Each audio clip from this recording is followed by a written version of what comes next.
Ostáva vám 27% batérie. Čo? Veď som to nabíjal celú noc? Váš dojazd bol obmedzený na 10 kilometrov od miesta bydliska. Čože? To ako prečo? Včera ste v komentári na sociálnej sieti urazili Michala Šimečku. Prišli ste o 15 sociálnych kreditov. Že ja som tých progresívcov spomínal.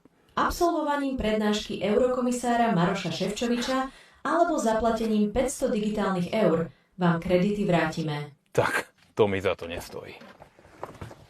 Zatiaľ je to len video, no už o pár rokov môže práve takto vyzerať náš život.